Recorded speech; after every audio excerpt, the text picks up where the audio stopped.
धन संपन्नता इस देश में बहुत थी। भारत कितना धन संपन्न था, एक अंग्रेज की कहानी, उसमें वो क्या बोलता है, वो कहता है I have travelled length and breadth of this country India, दक्षिण पूर्व पश्चिम सब जगह मैं गया। फिर आगे कहता है I have travelled length and breadth of this country India and I have, को मैंने भिखारी नहीं देखा और किसी को चोर नहीं देखा। भारत देश ऐसा है। भिखारी क्यों नहीं? क्योंकि धन इतना है, संपत्ति इतनी है, गरीब कोई है नहीं तो भिखारी क्यों? और चोर कोई क्यों नहीं? क्योंकि चोरी होती नहीं। और कोई चोरी करेगा क्यों?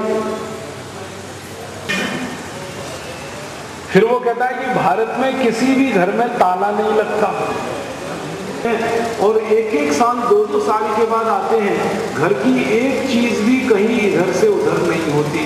इतनी ईमानदारी इस देश में। फिर वो कहता है सच wealth I have seen in this country India. वो कहता है इतना धन और पैसा मैंने इस देश में देखा है कि हम अंग्रेजों को तो विश्वास नहीं होता। एक जगह वो बोलता है कि किसी भी भारतवासी के घर में मैं गया तो उसके घर में सोने के सिक्कों का ढेर ऐसे लगा रहता है जैसे चने का ढेर, गेहूं का ढेर, ऐसे सोने के सिक्के रखे रहते हैं भारतवासियों के घर।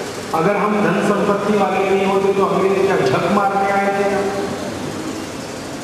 और आए होते घूमने टहलने तो 1-2 साल में वापस चले जाते। 250 साल क्यों रहे? ये तो इस बात को सिद्ध करता है कि हमारे पास पैसा था, धन था, संपत्ति था। और एक जानकारी कि इस हिंदुस्तान में सोने के मंदिर लोगों ने बनाए हैं, ये तभी संभव है जब सोना था हमारे पास, वरना सोने के मंदिर क्यों? आपको अगर ये पूछा जाए कि सोने के मंदिर के नाम बताओ तो आप कहेंगे अमृतसर का सोना। 1-2 नहीं, 13,700 और अभी भी हैं, खत्म नहीं हुए। एक तो अमृतसर का स्वर्ण मंदिर, मयूर का मंदिर स्वर्ण मंदिर है, मीनाक्षीपुरम का मंदिर स्वर्ण मंदिर है। आपको एक बात मैं बताना चाहता हूं, ये कि उनके पैसे पे बने हैं सारे स्वर्ण। और जनता सोने का दान कब करेगी? जब सोना है तभी ना।